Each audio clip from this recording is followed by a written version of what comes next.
Okay, so we're going to share the screen. We're going to look at the blessing again, the blessing from the blessing to Esau. And I mentioned this point, but I'm just going to say it again, just for the segue to get into this. So the conversation is that he gets the blessing. Isaac leaves. Jacob comes in. Jacob leaves. Esau comes in. Isaac is afraid, frightened that he gave the wrong person the blessing, and he asks for a blessing. He says, "Barcheni gam ani avi." So that, for example, if you look at chapter 27, verse 34, page 139 in the Art Scroll. So he says, "Barcheni gam ani avi." He says, "Bless me too, Father." Barcheni gam ani, bless also me, my father.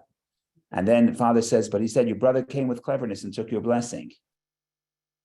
So then Esau said, is it because his name was called Jacob that he outwitted me these two times? The word Yaakov could also mean trick, outwitting. So he says, is that why he was called Jacob? Because he tricked me twice.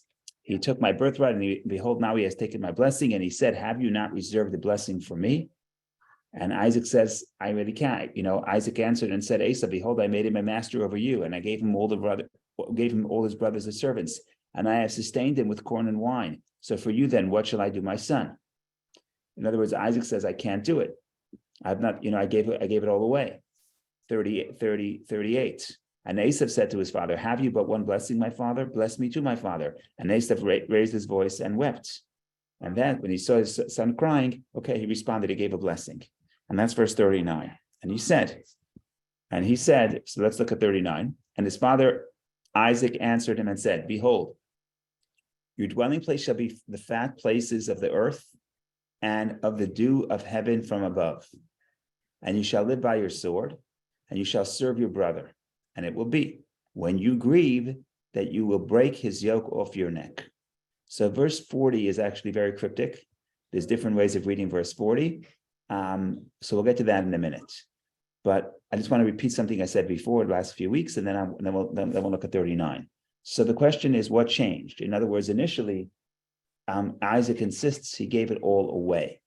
And now, all of a sudden, 39, because the kid starts crying, he found another blessing. Why couldn't he find it earlier? So you say the kid's crying, you just give him a blessing, right? The kid wants ice cream. You say, no ice cream.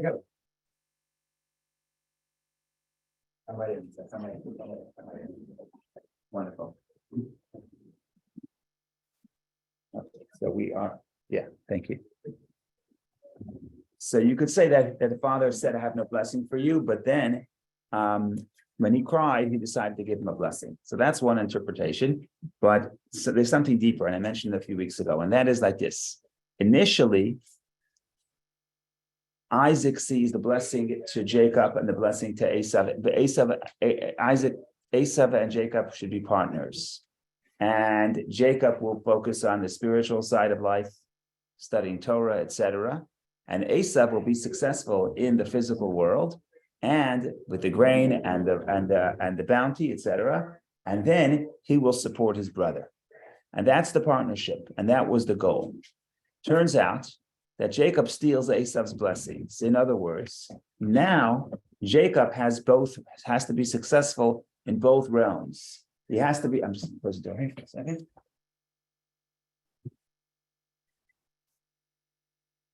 So Jacob has to be successful in both realms. He has to have a spiritual life, but he also has to be successful in the physical realm in order to survive.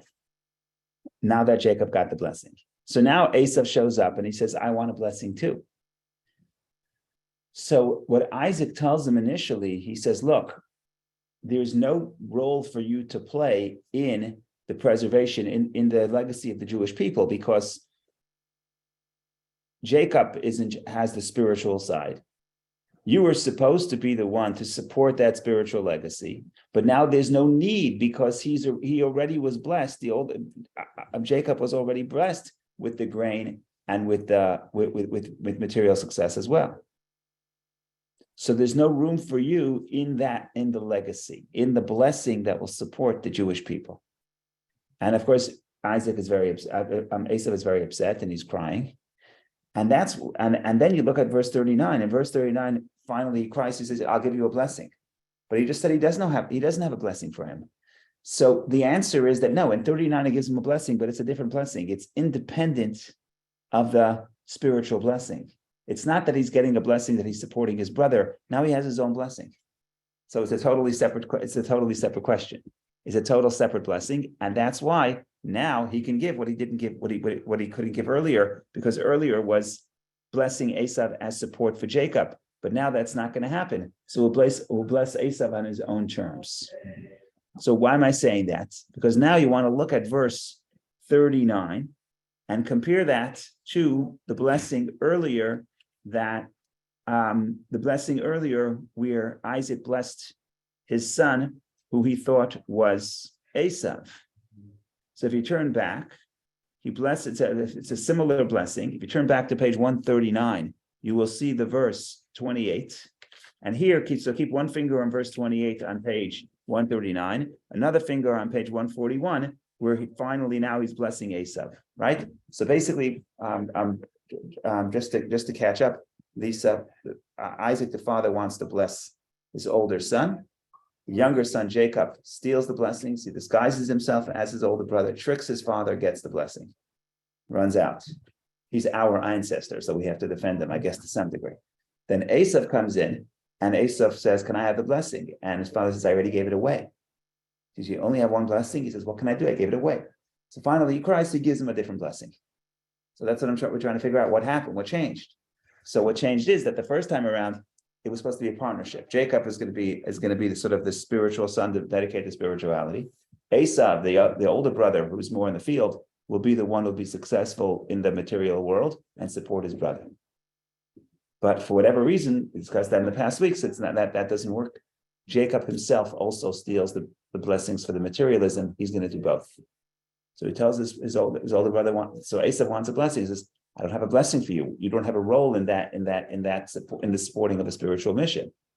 So he cries. He says, okay, you get your own blessing, but separate from Jacob's point, if that's clear or not. So now I want to show the two different blessings. So what do you look at? So they're very, very similar. The blessing that he blesses to who he thought was Esau on page 139, verse 28. And then the blessing to Esau, now that he finds out that Jacob stole the blessing, and now it's Esau. So it's a very similar blessing. So verse 28 reads, may God give you of the dew of the heavens and the fatness of the earth and abundant grain and wine. Dew of heaven, fat of earth, which means fertile land, and much grain and wine. Okay.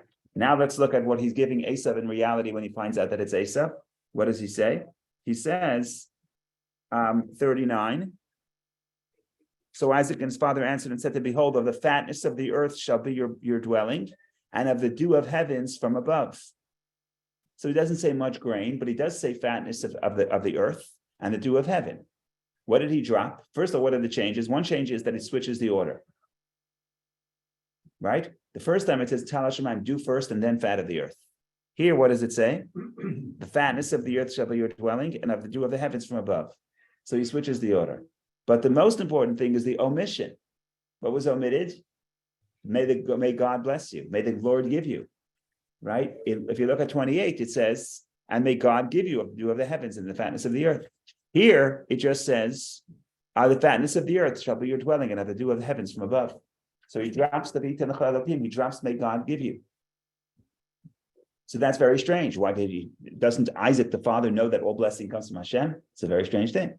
So one way to read it is that the Jewish blessing is dependent on providence. In other words, it depends. We only get it when we're deserving. So you say God gives you, implied with that is if we're deserving.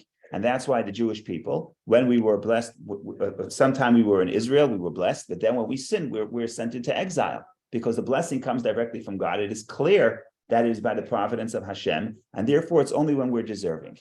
Now, because we have a mission to support. In other words, we're deserving when we live up to our mission, then we are blessed. So when you say when it comes from God, you see it's clear, it comes from God. It depends if we're doing God's will. When it comes to Esau, now that Esau is no longer in that, supporting that legacy, the legacy of Abraham and the legacy of the Jewish people, he's just being blessed on his own terms. So what Jacob is, what the father is saying is, you'll be successful naturally. Of course, everything comes from Hashem, but you will live in a place that is naturally fertile. And you'll see in a minute, in the next verse, your success will be by natural might. So he's not emphasizing that it's coming from Hashem. Whereas the blessing to the Jewish people, it's clear, God will give it to you. And if it's coming from God, meaning it's evident that it's coming from God, it's clear it's coming from God, then it's only when you're deserving. Does that make sense, what I'm saying? And so that's what you look at verse 39, and then turn the page. So you once go to verse 39, once he finished the blessing. Verse 40 reads, by your sword you shall live. What does that mean? Before we get to the next end of the verse, which is we have to deal with that. By your sword you should live means your success, your might will become from your physical strength. And that's how you live, and that's how you'll be successful. And according to the sages, Rome is the descendants of Esau. So the fact that Rome was a mighty empire and controlled the known world at the time and subjugated Judah, all that is because of their physical might, not because they did the will of God. Because it's basically two ways to get to be successful in this world. You could choose the natural path, so you're under nature, so to speak, or you can be the Jewish people and you have a mission. And if you keep the mission, you're blessed. And if you don't, then you're exiled.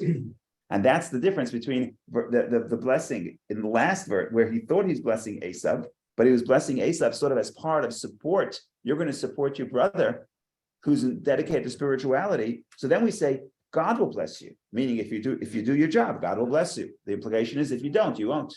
Verse 30, but when he blesses Esau, when Esau was sort of going on his own path, there's no mention of God. Why is there no mention of God? Because he's just saying you should be successful in the natural realm. And therefore it's not dependent on whether or not you're fulfilling God's word. So the fact that Rome was successful, it's not because they were so morally developed. On the contrary, they're very brutal, but they had the sword, they had the might, and they were successful. And that's what Isaac is sort of prophesizing for his son Esau. Yes. It almost sounds like he's telling him that he can be living always in either defensive or offensive conflict. By the sword, yeah. And that doesn't allude to a very peaceful life.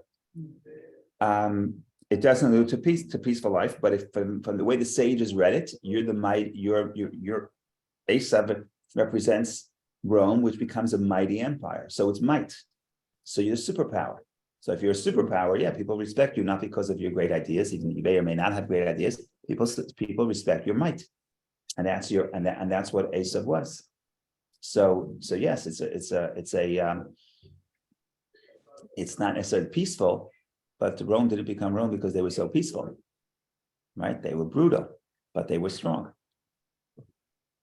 So the question is, So that's what the blessing is that's where we're up to the middle of verse 40. Hopefully, the end of verse 40, it switches again. It switches back, and we can connect the two brothers.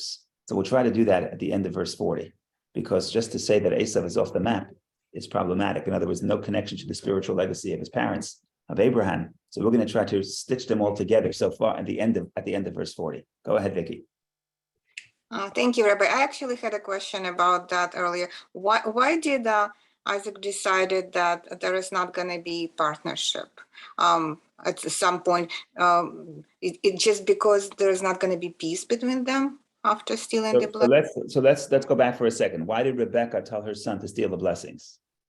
Rebecca sensed, again, let's go the big picture. Isaac wants to bless Esau. He feels that Esau has potential to support his brother and support we'll call it the Jewish way of life, even though it wasn't called Jewish then, the Abrahamic religion or monotheism. And Esau has tremendous amount of talent. He's out in the field. He's very successful. He's very strong. He will support his brother. His brother will sit in the tents and study. That's what the verse says. Yaakov Ishtam. Yaakov is a complete man, sincere person dwelling in the tents. But dwelling in the tents is not going to help you survive. To survive, you need to have might.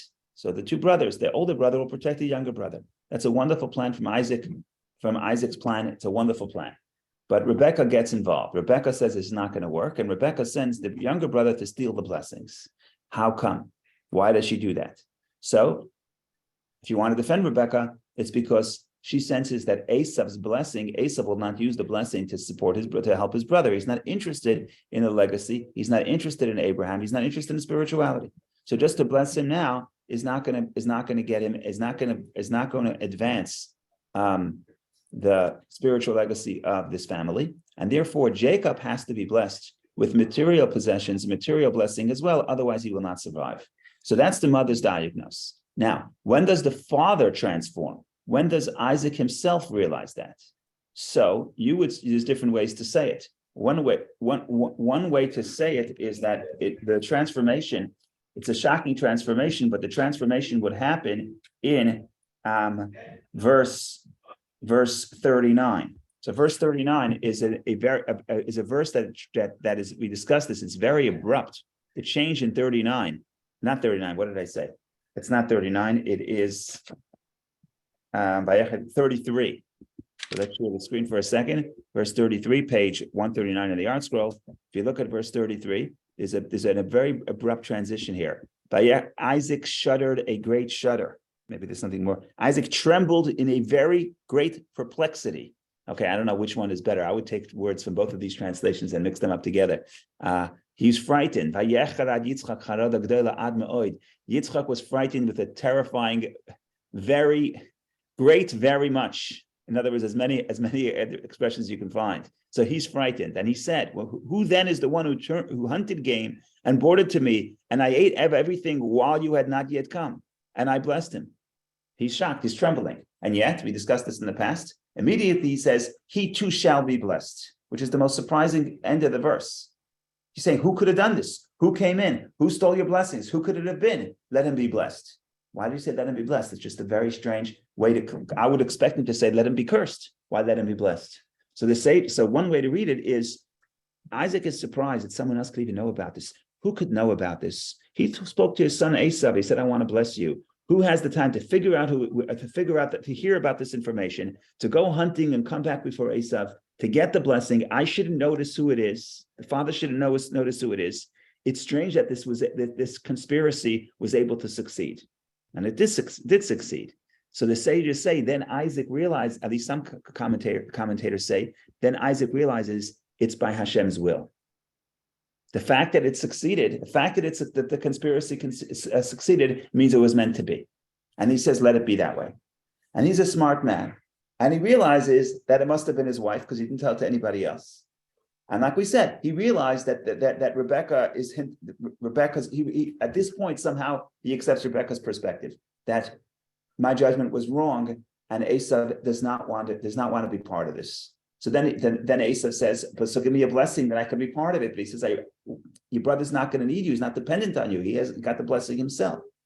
So Esau keeps crying, "But I want my own blessing. Don't tie me with my brother. I want my own destiny." He says, "You want your own destiny? Okay, we'll give you a blessing. You'll be naturally successful.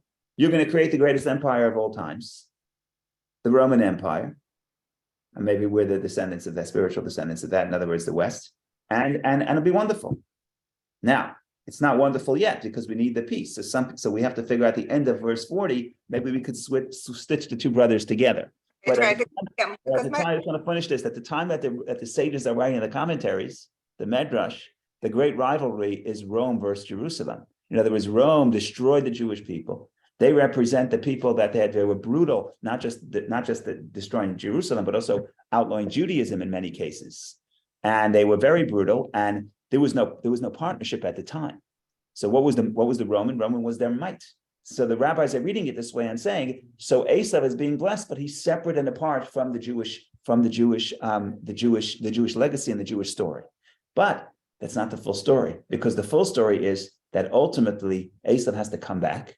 Rome has to come back. Western culture, which is the descendants of Rome, has to be connected and elevated to the Jewish mission. And that's why some people are going to say we're going to reread the end of verse 40 to sort of stitch these two brothers together, because we already did it in the beginning. In the beginning of the Torah, in the beginning of the story, we read that the Rebecca was told that you have twins in your womb, and the twins represent two nationalities that are going to be in conflict.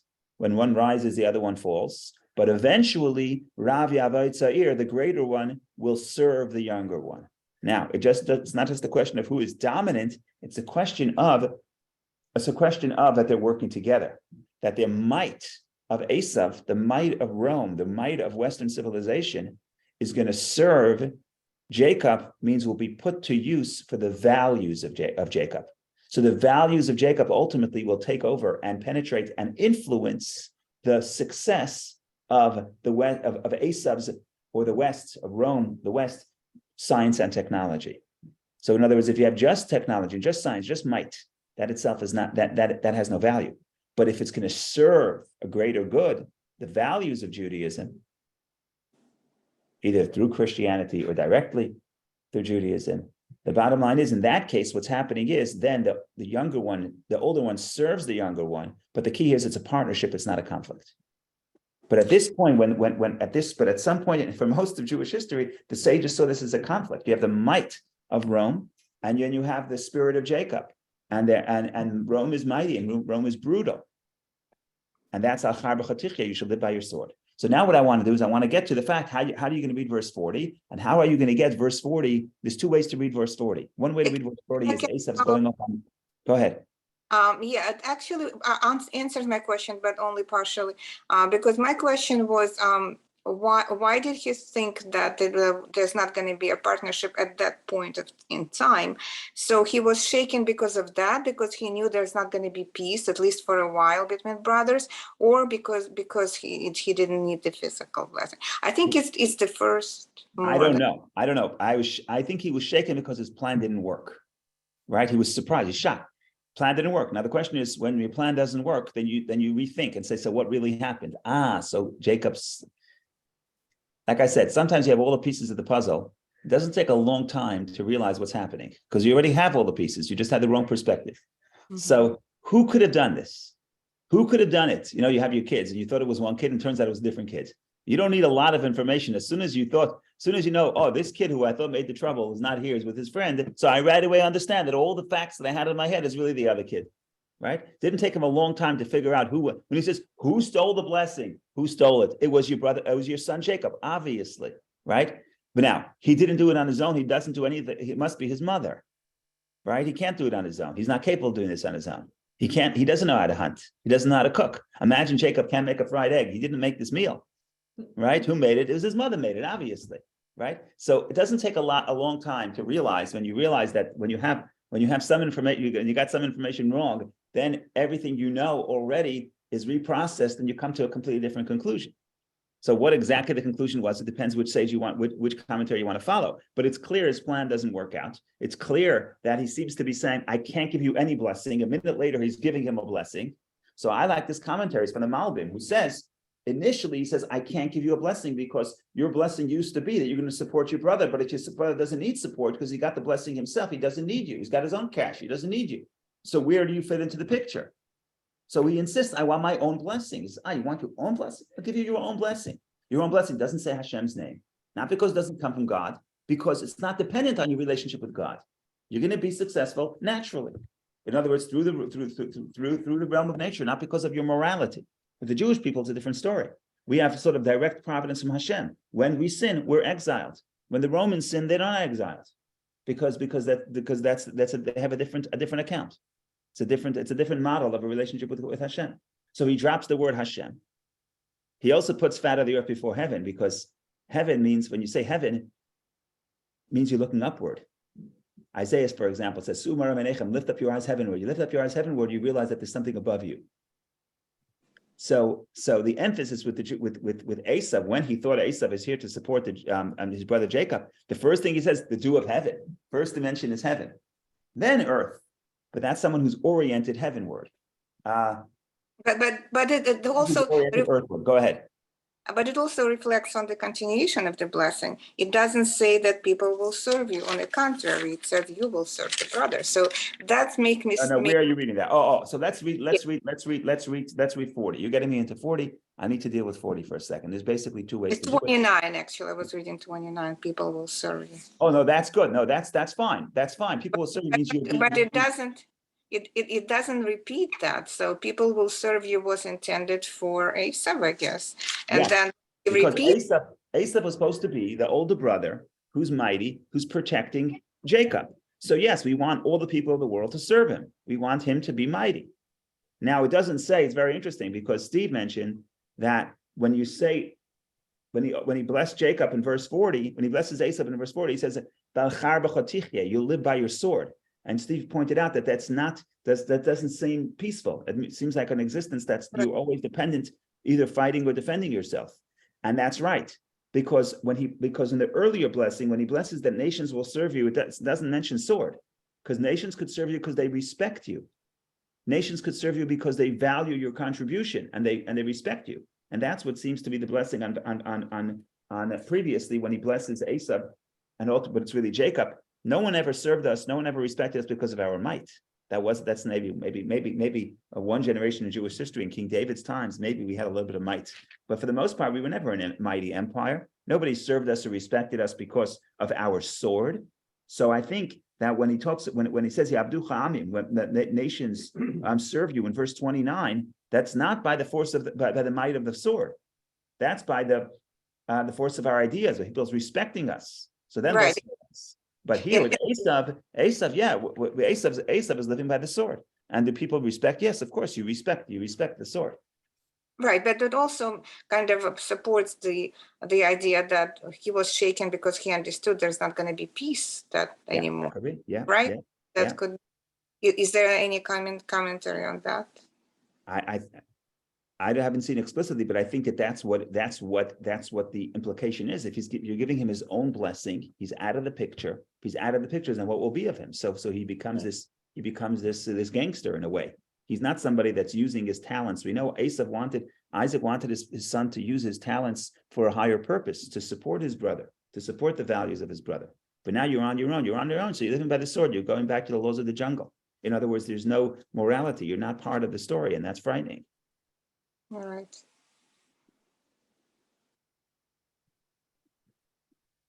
Yeah, it is troubling, especially he doesn't know the prophecy. He didn't know the prophecy. Yeah. Quick question, and if you answer it before, you can just go ahead. Good morning. So are there, again, limited number of blessings? Is he couldn't give him something equal in stature, or did he?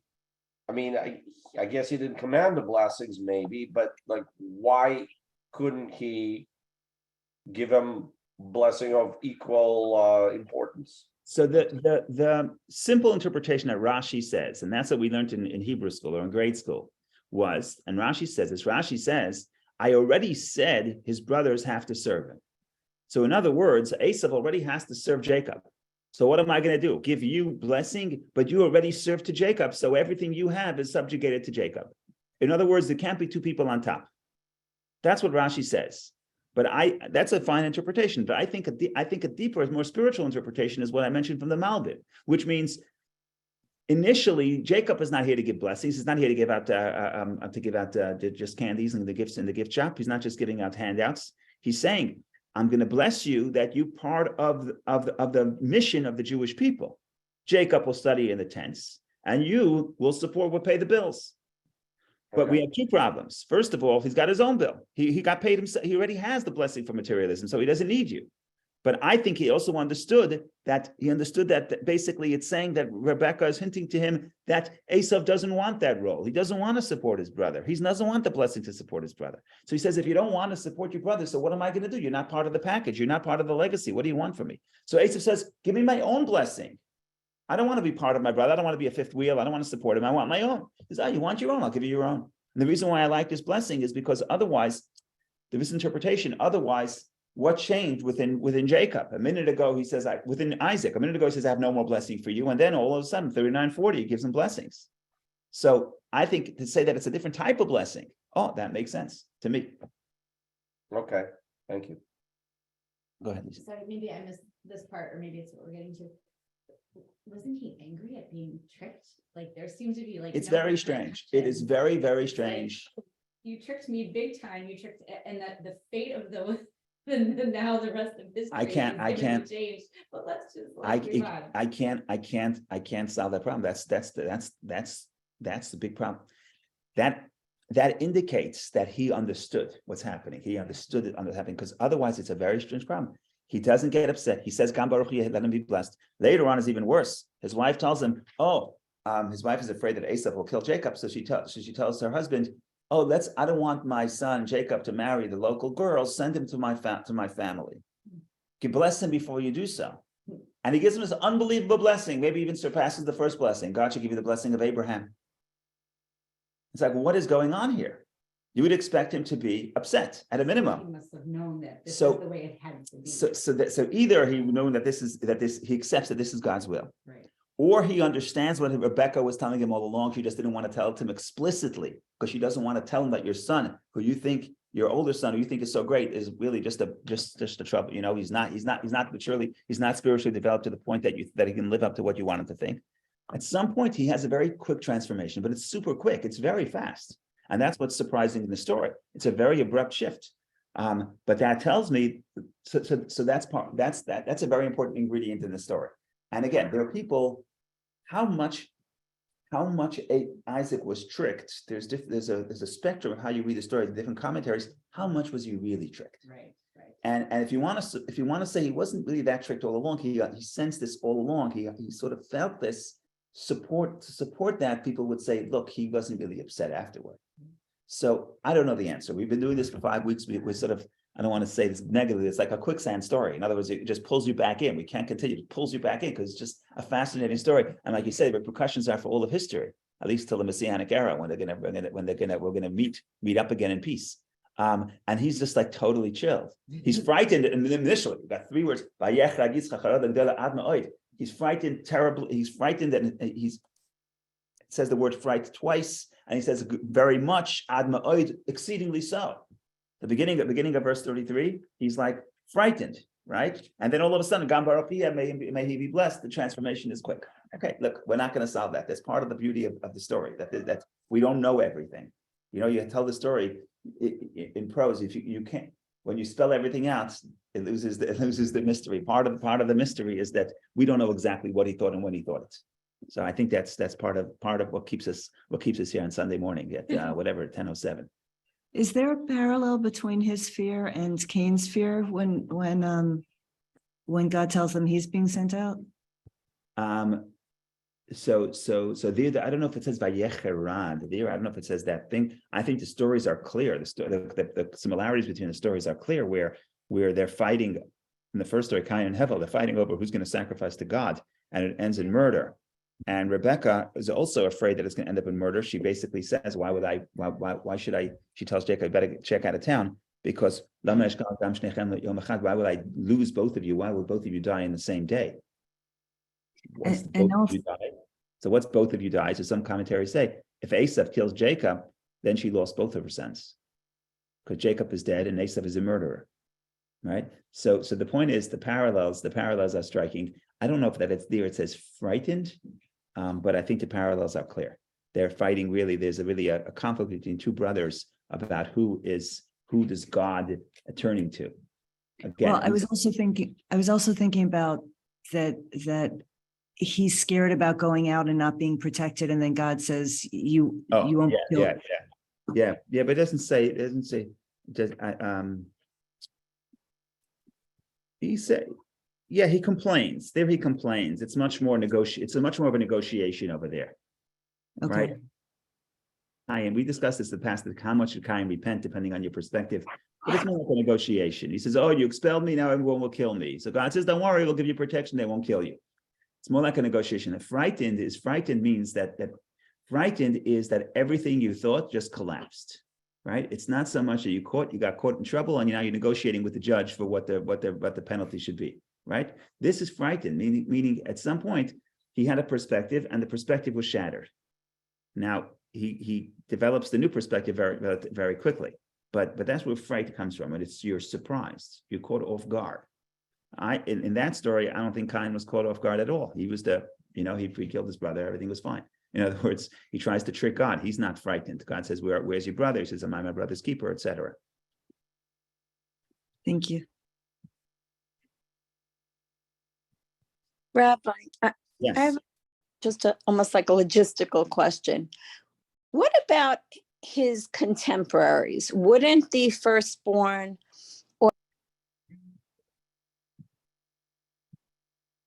I just lost you. Go ahead. Could you repeat? You're back on mute, Beth.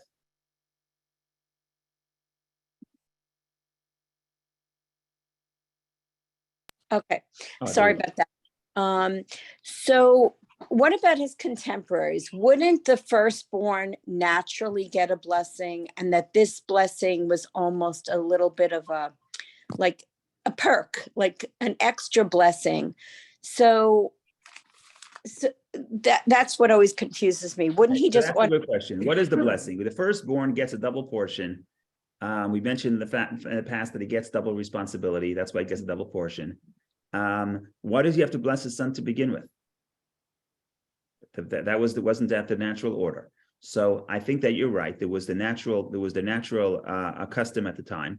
But I guess when the father calls the son and he says, "I'm blessing you," meaning I expect you to carry my legacy, and therefore in return I'm blessing you. It's much more of a formal transformation of that, of a transform, not to transform, but to transfer of the legacy. In other words, at some point when your father calls you and says, "I'm handing you the keys to the business," right? Yeah, we always knew it's going to be you, but then when he does that, then you realize that your role starts right now, and you take it. You take it with a whole different seriousness. Now here, it wasn't the key to the company, to the factory; it was the key to the spiritual legacy, right? And then when the father calls the son, and he thought he was calling one son, and he says, "I'm giving you the keys to the business." It turns out another son showed up, and he gave it to the wrong son. So you could be upset, and he's not angered. He's frightened, but he's not angered. After a while, he realizes that's destined. That's meant to be, and he can. I think he can understand that. He could see why this is meant to be after, in hindsight. But I think that you're right. The formality of it is saying to the father, "I'm the oldest son, but does my father have confidence in me?" Yes, all older sons get the keys to the business. But if my father calls me and he says, "Here, I'm giving you the keys to the company," now I understand that I have his confidence. It's a whole different story. So that's what I would say to that. Thanks. Okay, so I'm going to read the end of verse 40, and we're going to read two ways to read this verse. And the question is whether there's trying to be separation or unity. On the surface, it seems like it's separation. So let's read verse 40. So again, first thing he tells his father, again, once the father realizes, once Esau realizes that, once Esau insists that he wants a blessing, so Isaac says, "Okay, I'll give you your own blessing. You can't be part of Isaac's blessing, but if you want your own blessing, you get your own blessing." So here it is. Let's give you your own blessing. Let me share the screen here, in case someone doesn't have the book, and then we'll read it. Okay, so we're going to verse 39 we read, right? So we'll read it again, 39. "And his father Isaac answered him and said to him, 'Behold, your dwelling place shall be the fat places of the earth and of the dew of the heavens from above.'" So I'm not on page 7. Okay. "And you shall live by your sword, and you shall serve your brother. And it will be when you grieve that you will break his yoke off your neck." Okay. This, I'm telling you right now, this is the translation of Rashi. This is translation based on Rashi's commentary. What is he telling him? In other words, the brother complained. Isaac tells his brother, Isaac tells his son Esau, "I can't give you a blessing because I said your brother will be the master, you'll be the servant. So whatever you have, you're serving your brother." That was the problem. So how does verse 40 address that? First of all, he says you live by your sword, you'll serve your brother. But if you grieve, then you will be able to break his yoke off your neck. In other words, at some point, you could just tell him, "I'm not serving you." Now, what's really happening here? What's the deeper interpretation? So we have to get to some of the commentary, some of the commentators.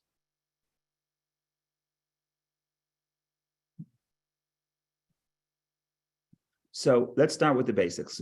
Tarid literally means take off. Tarid, if you take off. What does it mean to take off? It's not clear what the verse is saying. So let's start with Rashi. Says Rashi, to open the Rashi here. Show Rashi's commentary. Rashi says as follows in verse 40. Tarid. it will be that when you grieve, they translated grieve based on Rashi, and Rashi has biblical sources that the word tarid, which literally means to take off, could also be used as grieve. Rashi finds such similarities in the Bible. Remember, there's no biblical dictionary, there's no dictionary for the Hebrew Bible. If you want to know what the word means, you have to find similar word in other contexts. So that's what Rashi says. Rashi says tarid is an expression of pain. As in Psalms 55, I will lament, arid in my speech. In other words, Rashi found a precedent that the root arid could mean grieve. When you grieve, you could throw off his yoke. So, i.e., Rashi explains, when the Israelites will transgress the Torah, and you will have cause to grieve about the blessings that he took, you will break his yoke. This is fascinating. From Targum Onkelos. Who is Onkelos? Onkelos is a Roman convert, the nephew of Titus, the Roman emperor who destroyed the Second Temple. So it's actually fascinating that he's the descendant of Esau. So in other words, what is according to this? What is according to Rashi? What is he saying? He's saying when you have the excuse to grieve, when the Jewish people transgress the Torah, then you could say, why are they deserving of the blessing? So then you grieve. You grieve for the fact that you lost the blessing. When you grieve, when you have the right to grieve, then indeed you could throw off their yoke. And in that sense, you won't serve them and you'll have your own blessing and you'll dominate. That is Rashi's interpretation.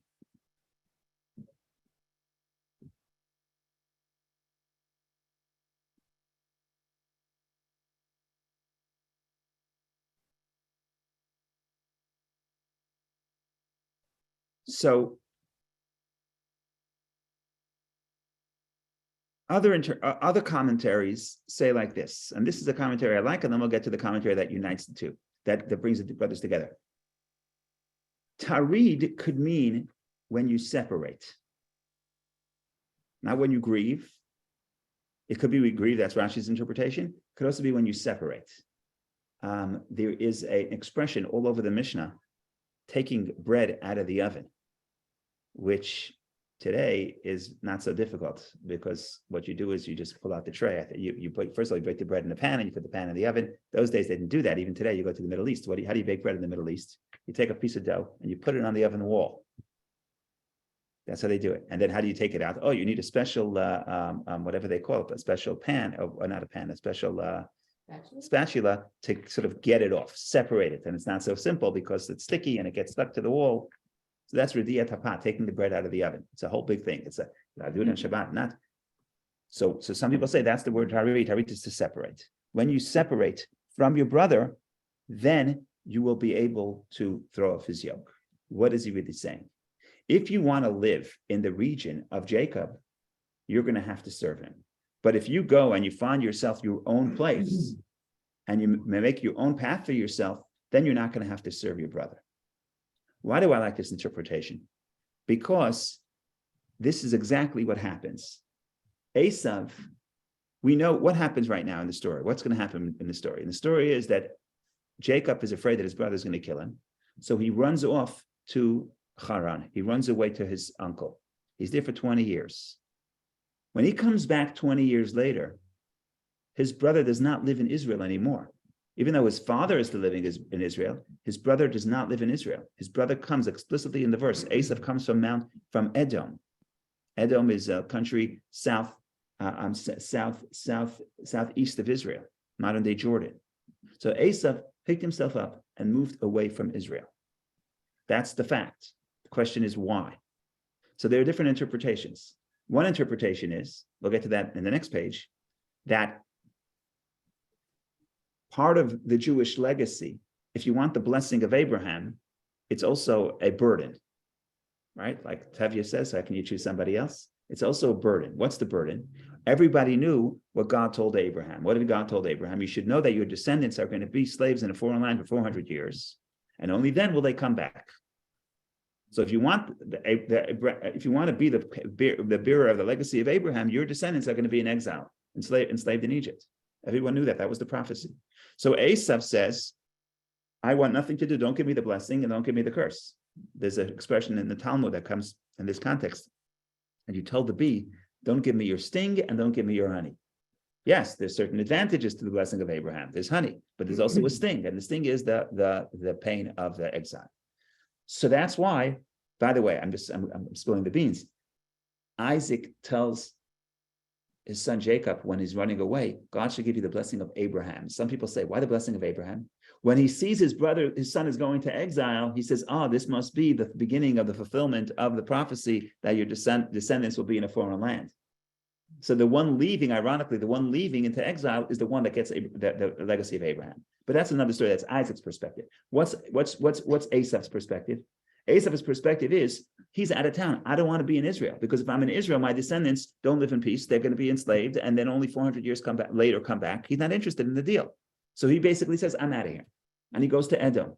And he lives happily ever after, more or less. I mean, in David's times, they fight, and then David dominates, and then, but eventually, at least according to the sages, they become Rome, and they take over the world. But in any case, they don't want a connection to the Jewish story, because if you're going to live in Israel, Jacob, you're going to have to serve Jacob. If you chart your own path, if you separate, you have your own success. So some people say, if you move away, if you go away from Israel, then you go away from the yoke of your brother, then you can throw off his yoke and then you can be successful. And that's what he does. And that's also consistent with what we said earlier, that as a partnership, the partnership failed. But could you separate? Yes, you could separate, and then you'll live by your sword. And that seems to be what happened for most of history. The problem with that interpretation is that it's very sad, because ultimately Esau is out of the picture. He's not connected to Jacob, not connected to his father's legacy.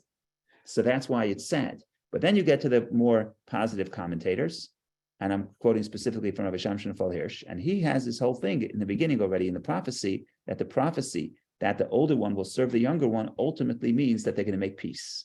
And he wants to read this verse 40 as well in the context of both brothers are going to come together. And let's see if I can do that. Let's see if I can figure out what he's saying and show how verse 40 means that they're going to come together ultimately.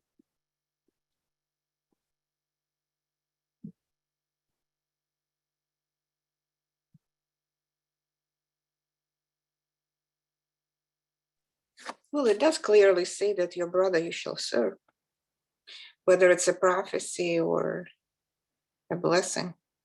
Right.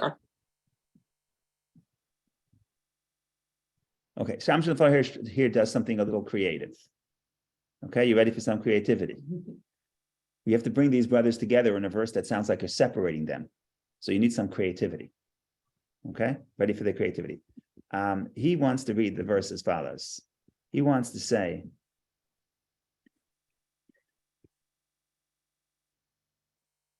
we have this conflict. Esau wants to dominate, Yaakov wants to dominate. That was already in the prophecy of the mother. They both want to dominate.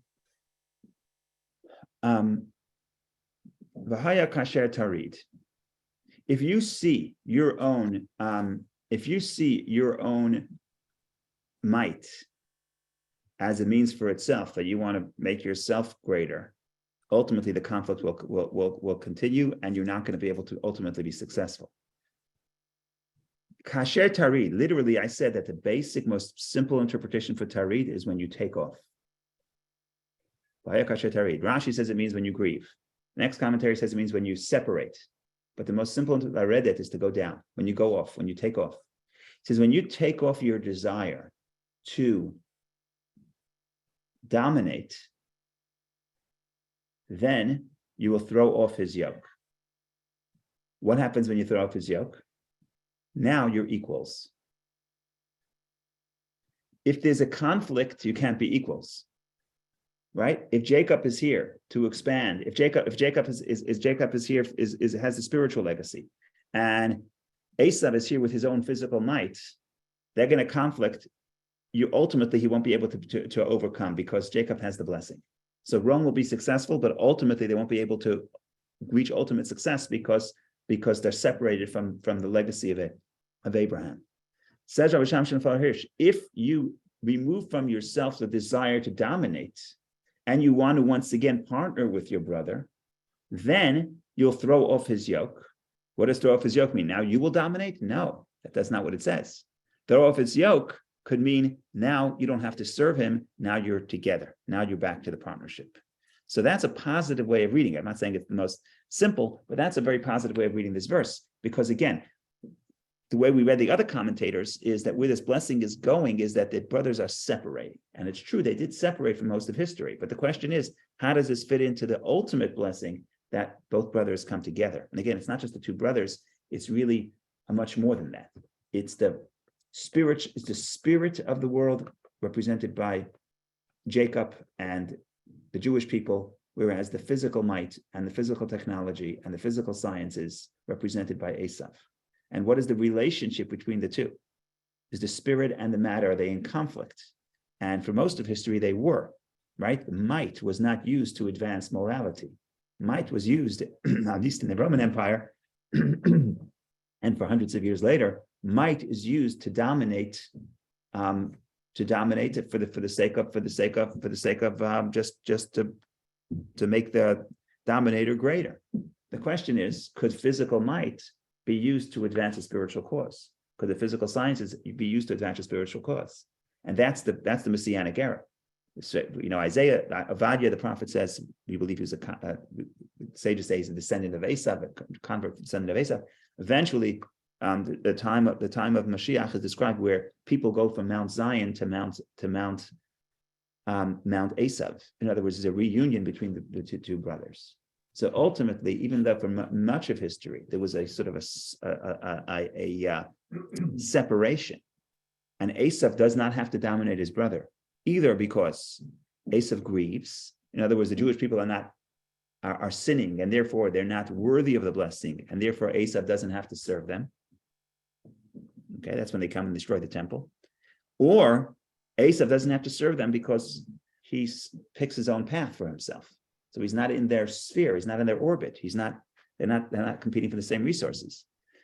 But both of those are ultimately sad. It's a sad story. And it is a sad story because of the battle between the physical might and the morality of the world for most of history has been one that there was no peace between the two.